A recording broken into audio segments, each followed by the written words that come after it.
কোয়েটসেল films আপনাদের স্বাগত জানায়। কোয়েটসেল ফিল্মস অরিজিনাল অডিও বুক সিরিজে আজ শুনবেন মুখোশধারী। গল্পের ভাবনায় ও রচনায় স্বাগত বাসু, গল্প পাঠে শক্তিক দে। শুরু হচ্ছে মুখোশধারী।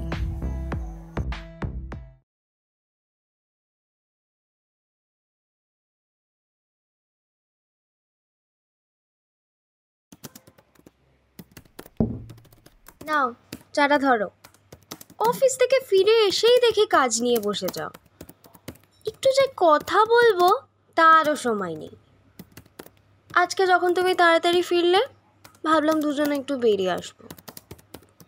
একসাথে কত দিন সময় কাটানো হয় না বলো তো। 5টা বছর হয়ে গেল ত্রি, এইভাবে আর কদিন। তৃষান তার ঘরের দোতলায় বসে ল্যাপটপে কাজ করছিল। রিমির কথা শুনে সে চোখ না ঘুরিয়েই বলল, আরে বাবা কিছুক্ষণ দাও, তুমি বসো না লিভিং রুমে, আমি আসছি। কাজে ব্যস্ত আছে, বুঝতেই তো পারছো। এখনও তো টাইম আছে বেরোনোই যায়। তৃষানের কথা শুনে রিমি রাগ করে ঘর থেকে চলে গেল, কিন্তু তৃষানের তাতে কোনো ভ্রুক্ষেপ নেই। সে তার কাজেই ব্যস্ত রইল। তৃষান ওরফে তৃষানজিৎ, লম্বা সুস্বাস্থ্য চেহারা, বয়স আনুমানিক 35, পেশায় ব্যাংককর্মী। তার স্ত্রী রিমি একজন গৃহবধূ। 5 বছর হলো তাদের বিয়ে হয়েছে, কিন্তু এই বিবাহিত জীবন যে খুব একটা সুখের সেটা বলার কোনো অবকাশ নেই। তৃষানজিৎ তার কাজ নিয়ে এতটাই ব্যস্ত থাকে যে সে রিমিকে একদম সময় দিতে পারে না। অন্যদিকে রিমিরও তৃষানের এই আচরণ একদমই পছন্দ নয়। মাঝে মাঝে তার সন্দেহ হয় যে তৃষান কি এমন কাজ করে যার জন্য তাকে সারাদিন ব্যস্ত থাকতে হয়। সে সারাদিন অপেক্ষা করে থাকে কখন তার স্বামীর সাথে একটু হলেও সময় কাটাতে পারবে, কিন্তু কোনোভাবেই সেটি সম্ভব হয় না। তাই প্রত্যেক দিনই ওদের মধ্যে দাম্পত্য কলহ লেগেই থাকে। আজও তার ব্যতিক্রম হয়নি। তৃষান তার ল্যাপটপ নিয়ে কাজ করেই চলেছে। কিছুক্ষণ পর হঠাৎ তৃষান দেখল তার ঘরের বাল্বটা ফেটে গেল, আর তারপরে ঘরে কয়েকটা জিনিসপত্র ভেঙে পড়ল। সে বুঝল তার উপর গুলিবর্ষণ হচ্ছে।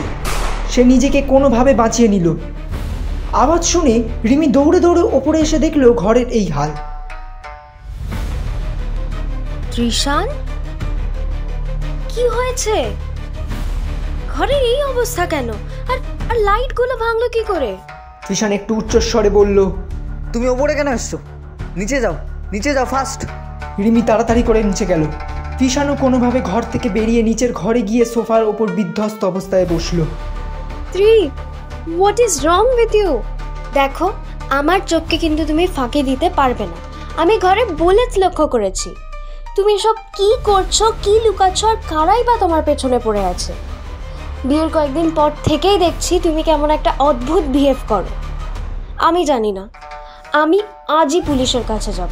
এই বলে রিমি যেই উঠতে যাবে, তৃষান তার হাতটা ধরে তাকে থামিয়ে দিল। রিমি দাঁড়াও, আজ আমি তোমায় সবটা বলবো। তুমি এখানে প্লিজ বসো, এবার শান্ত হও। আমি সবটা বলছি। আমাদের ব্যাংকে কয়েকটা ইনলিগাল অ্যাক্টিভিটিস ঘটেছে, আর দুর্ভাগ্যবশত তার মধ্যে আমিও জড়িয়ে গেছি। এর বাইরে আমি তোমাকে কিছু বলতে পারবো না। আর আমরা এখন পুলিশের কাছে গেলে আমাদেরই বিপদ। প্লিজ আমাকে একটু দেখতে দাও ম্যাটারটা। আমরা কয়েকদিনের মধ্যেই এখান থেকে চলে যাব, আই প্রমিস। আর তোমার কিছু হতে দেবো না। How can you be so casual ত্রি? আমি পারবো না। আজ এরকমভাবে অ্যাটাক করেছে, কাল যদি সামনে এসে শ্যুট করে দেয় তখন কি হবে? রিমি ভেঙে পড়ল। তৃষান তাকে অনেক বোঝানোর চেষ্টা করল। অবশেষে রিমি বুঝল, কিন্তু সেই রাত এবং পরের কয়েকদিন তারা আতঙ্কেই নিজেদের বাড়িতে কাটিয়ে দিল। তারা ছোট ছোট জিনিসে ভয় পেতে লাগলো।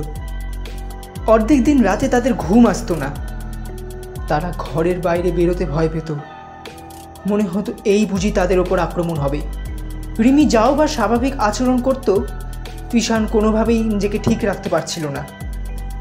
রিমি বাইরে বেরোতে চাইলে তৃষান তাকে আটকাতো। বেশ কয়েকদিন কেটে যায় এইভাবেই। তারা স্বাভাবিক জীবনে ফিরে যাওয়ার চেষ্টা করে, একদিন তৃষানের শরীর খারাপ হওয়াতে সে অফিস যায়নি। সে শুয়ে আছে আর রিমি ঘরের কাজ করছে। রিমির ফোনে একটা ফোন আসে, কিন্তু সে বারবার সেটা কেটে দেয়। অনেকবার ফোনটা বাজার পর রিমি ঘর থেকে বেরিয়ে গেল। এই জিনিসটা তৃষানের মনে সন্দেহ জাগায়, কিন্তু সে ভুল ধারণা ভেবে উড়িয়ে দেয়। কিছুক্ষণ পর রিমি বাজারে যায়। সেই সময় তৃষান লিভিং রুমের এক কোণে গিয়ে একটি লাইটের সুইচ অন করাতেই একটা গোপন জায়গা খুলে যায়।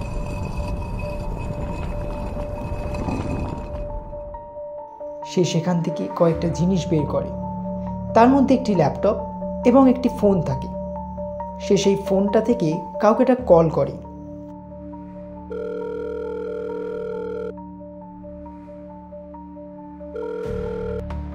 Hello sir, am I audible to you?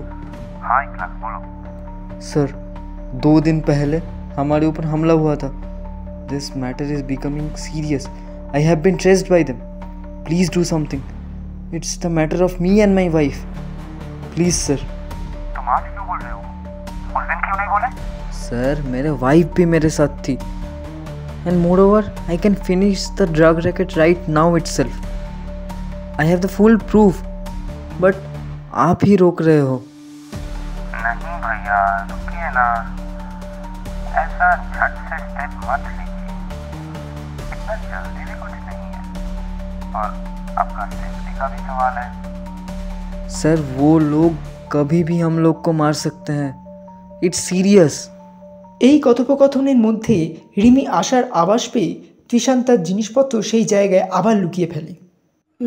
তৃষান, তুমি কি করছো? স্নানে যাওনি এখনো?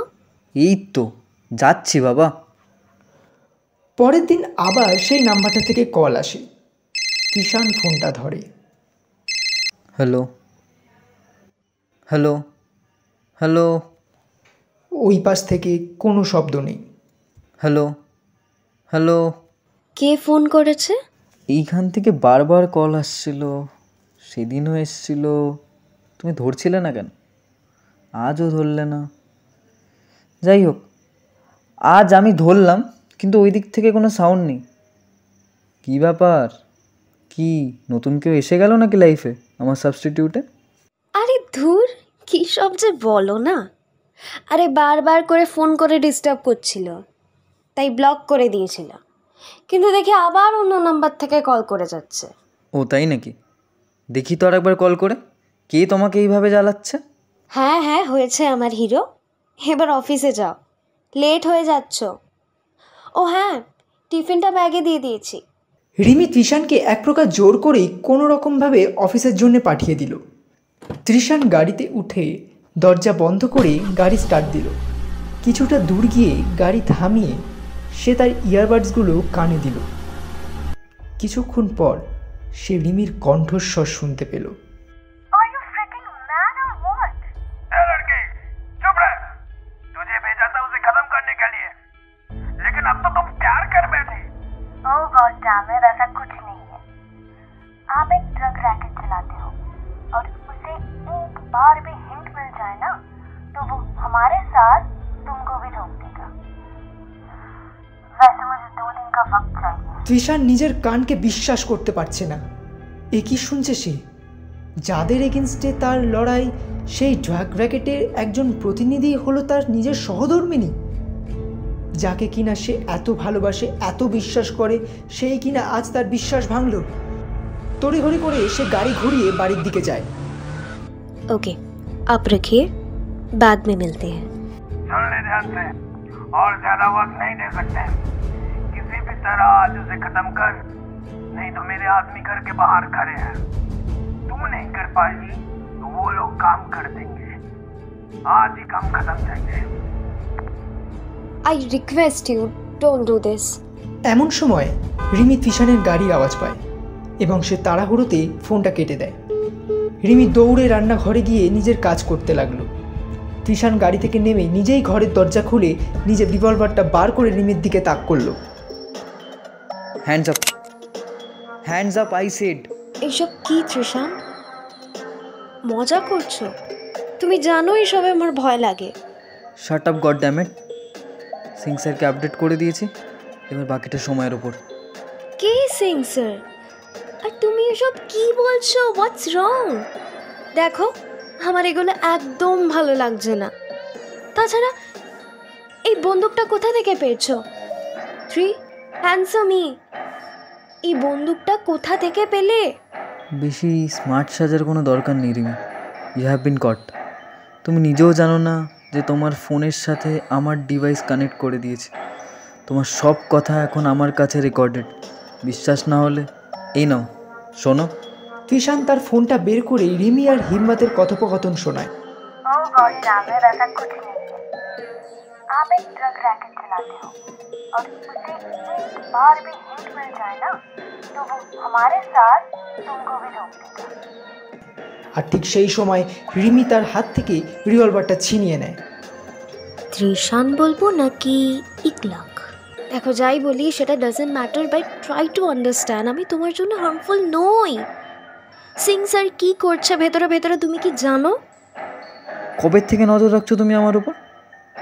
আর হিম্মতের ড্রাগ র্যাকেটের সাথে কবে থেকে যুক্ত তুমি? বলো আজকে সত্যিটা।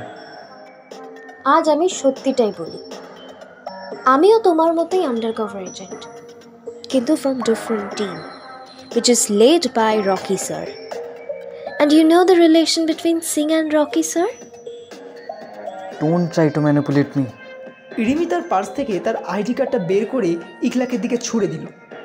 ইকলাক সেটা দেখলো এবং বিশ্বাস করলো। তার মানে আমাদের মধ্যে যা ছিল সবটাই কি মিথ্যের ওপর দাঁড়িয়েছিল? না, পুরোটা না। আমিও তো মানুষ, আমারও ফিলিংস আছে ত্রিশান। অনেস্টলি কাজের সাথে সাথে I fell in love with you. Agent বলে কি সব স্যাক্রিফাইস করে দেবো? এর মধ্যে হঠাৎ গুলিবর্ষণ শুরু হয়ে গেল।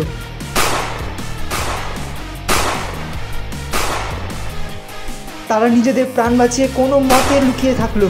ইকলাক বলল, তোমার হিম্মত, I guess. Not really, but এটা তোমার favourite Singh sir. We have been trapped. সোফার পাশে সুইচটা টেপো। বোতামটা টিপতে না টিপতেই একটা ড্রয়ার খুলে গেল। ওখান থেকে একটা রিভলভার নিয়ে দুজনেই তৈরি হয়ে গেল।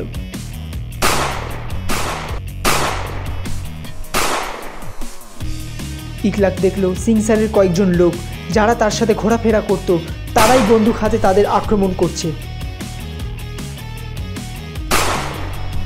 গোলাগুলি শুরু হলো।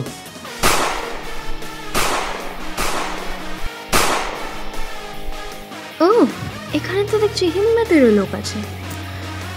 সরি সিং স্যার, আপনাকে একা দোষ দেওয়া ঠিক হয়নি। কিছু কি বললে? ওই তোমার স্যারের একটু সুখ্যাতি করলাম আর কি।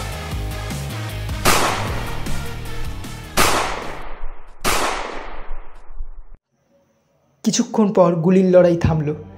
তারা দুজনেই বিধ্বস্ত, অপরদিকে সবাই ঘায়েল। রিমির কাছে একটা ফোন এলো। রিমি জাস্ট রান, তোমাদের ঘরে যে প্ল্যান্টের থামতো ওনার ট্রাক, এর জন্য পুলিশ পৌঁছে যাবে, তাই জাস্ট রান। স্যার কিছু বুঝলাম না।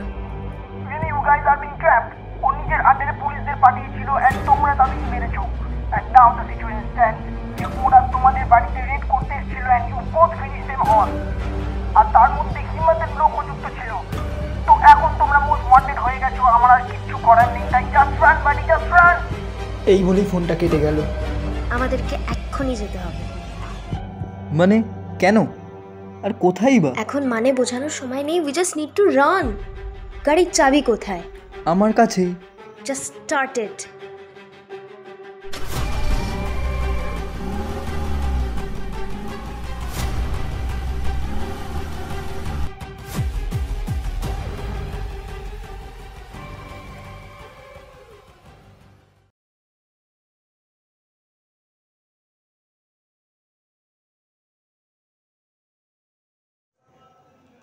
ইকলাক আর রিমি এক অন্য শহরে গিয়ে আশ্রয় নেয়। তারা নিজেদের অন্তরালে রাখে। একদিন ইকলাক নিজের ঘরে বসে কাজ করছে আর রিমি কাজের জন্য বাইরে গেছে। হঠাৎ একটা ফোন এলো। হ্যালো।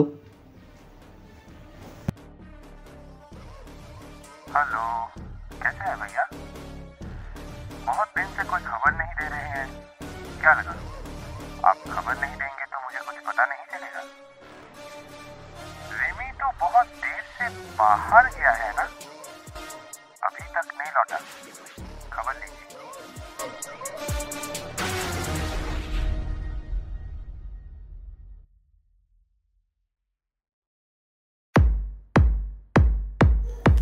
শুনছিলেন মুখোশধারী, গল্পের ভাবনা ও রচনায় স্বাগত বাসু, গল্প পাঠ ও রকি স্যারের ভূমিকায় সৌপ্তিক দে, ত্রিশানজিতের ভূমিকায় স্বাগত বাসু, রিমির ভূমিকায় স্নেহা পল, সিং স্যারের ভূমিকায় সুরিত ব্যানার্জি, হিম্মত ভাইয়ের ভূমিকায় রোহিত দত্ত, সাউন্ড ডিজাইন ও এডিটে সৌপ্তিক দে, পর্ব পরিচালনায় স্বাগত বাসু, পোস্টার ডিজাইনিংয়ে সৈমি ব্যানার্জি।